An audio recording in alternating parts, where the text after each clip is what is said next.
Daniel Kehlmann, welcome to the program. Thank you so much. So the book is The Director. It's a novel, and the story is quite dramatic, and it also happens to be true. So you're telling the story of a man called GW Pabst, a German. He escaped Nazi Germany in the early 1930s and went to Hollywood. He wanted to make films, but then, not too long after that, he went back to make movies in Nazi Germany. So explain who he is, why you chose him, and what kind of movies he ended up making. He was one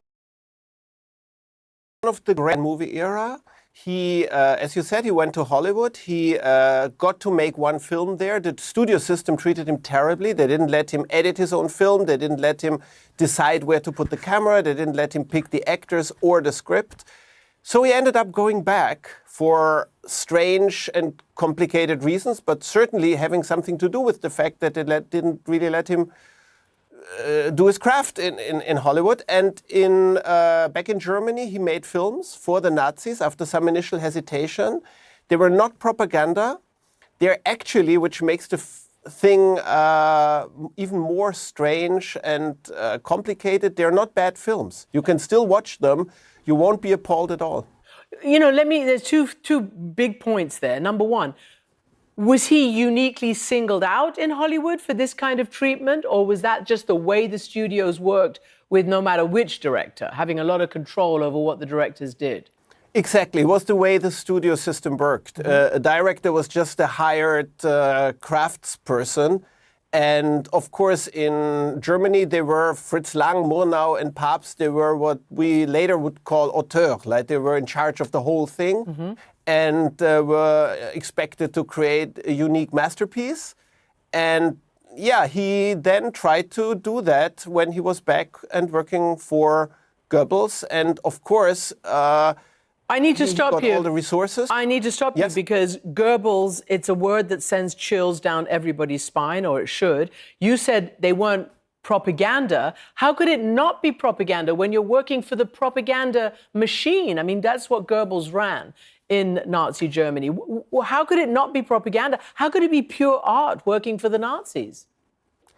Because the Nazis wanted to use pure art as propaganda. And of course, that's a contradictory idea, and we can have very different opinions about whether that worked. I think it actually didn't work, really, of course. But the idea was to show the rest of the world that they would not just run a very disciplined fascist country, that they could also make better art. And for that, they wanted some of the few great artists who hadn't escaped them or were still there and were still allowed to work, or forced to work in the case of some, like Pabst, when he was back. And okay, they forced to work. make art. What does forced to work mean?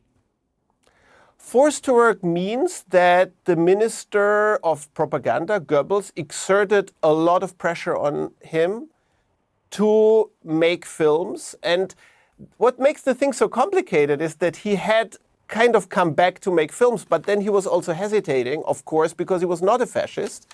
And so he started to go down that long road of compromise that we see many people in all kinds of environments, including today, go down. We'll talk about today in a moment. You describe Pabst's life, not entirely clear whether he consciously decided to return to Germany to make those films. There's some version that you raise where he's a tragic victim of circumstance. At least that's how he's portrayed. War breaks out. He's there in Austria. He's looking for, after his sick mother.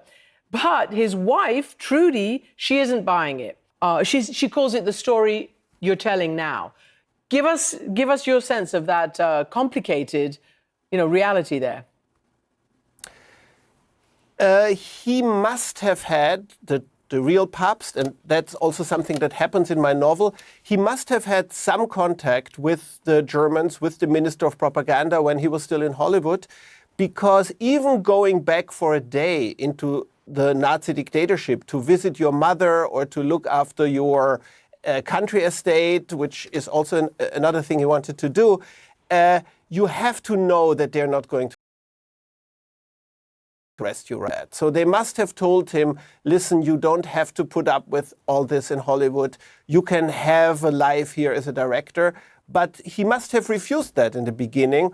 But still, there is a knowledge that's in my character, but I also think that's pretty much true about the historic Pabst. He had the knowledge that he could go there and wouldn't be killed or arrested right away. And that's because they must have told him in some way. So, you know, in the book, there's a scene which really shows the noose tightening around your Pabst, and that is he's called to meet, you know, a Nazi minister who just happens to be Goebbels. A, is that true? And B, read a little bit of the passage that you've chosen to read about that event. I will read the passage and then I'll tell you whether it's true. We're on the edge of our seat. The minister laid his hands flat on the desk, smiled and said, "The red Pabst." Pabst felt dizzy. "I'm listening," said the minister. "Excuse me? Well?" Pabst rubbed his temples. "Go ahead," said the minister. "You wanted to speak to me? I'm on listening." "You sent for me, and?" "Excuse me, I'm listening." Pabst didn't understand. What did this man mean? What did he want? This man to whom once in a life that was irrevocably over he would never have spoken a word, and whom he would have had chased off his set if he had dared to show up there. "You're playing the innocent country boy," said the minister. "Fine, have it your way. There are things that are said and things that are not said."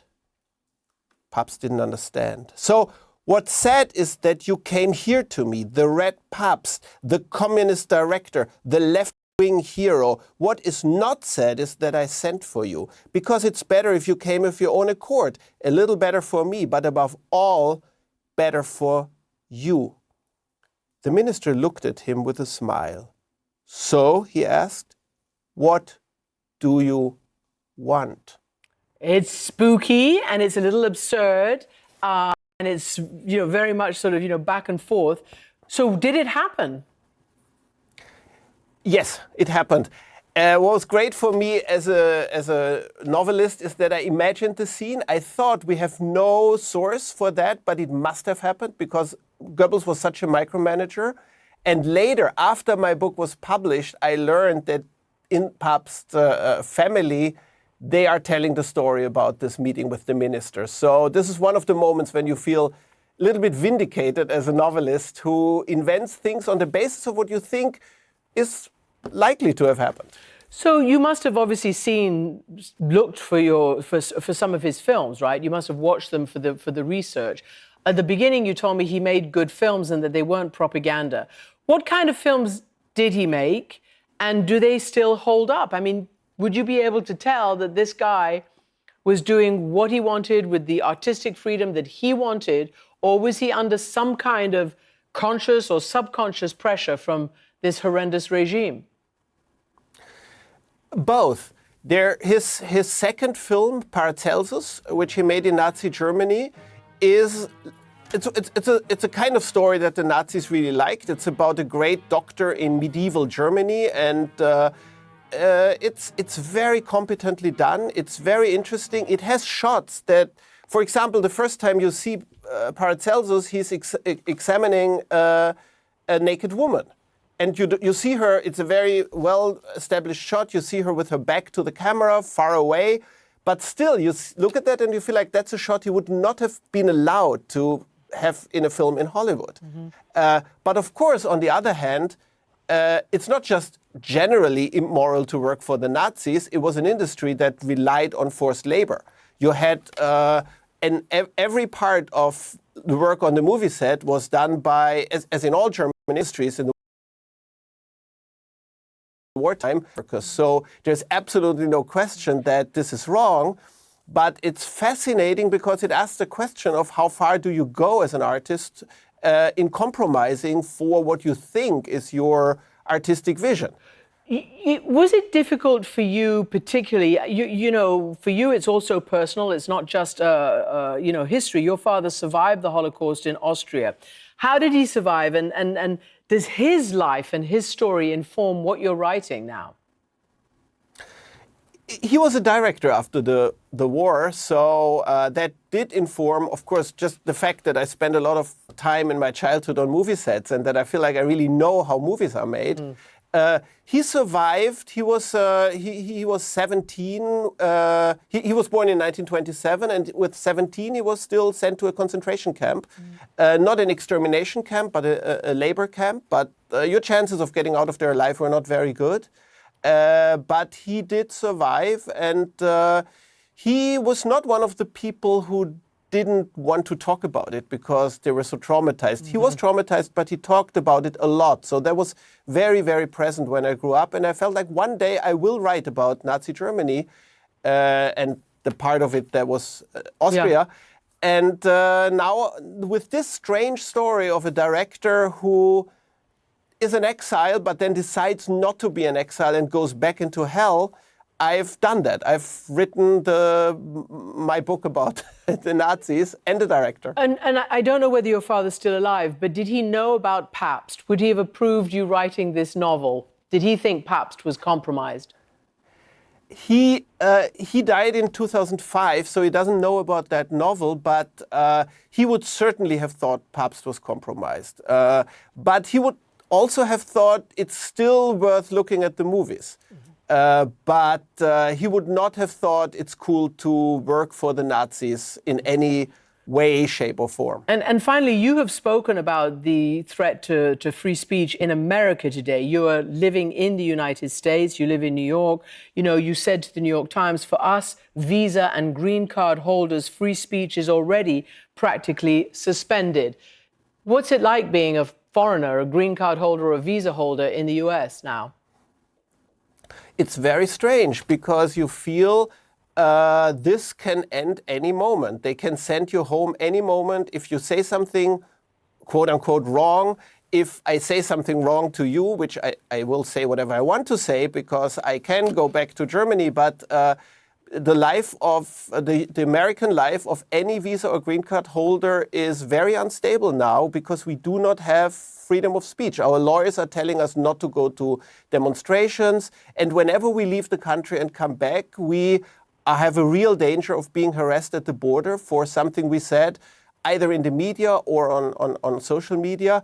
And of course, this is still a privileged situation to be in. At the same time, you have people who are so-called undocumented immigrants being disappeared from the street. So what you have in the United States now is what I would call an asymmetrical dictatorship. For some people, it's still completely fine and they feel free and do whatever they want.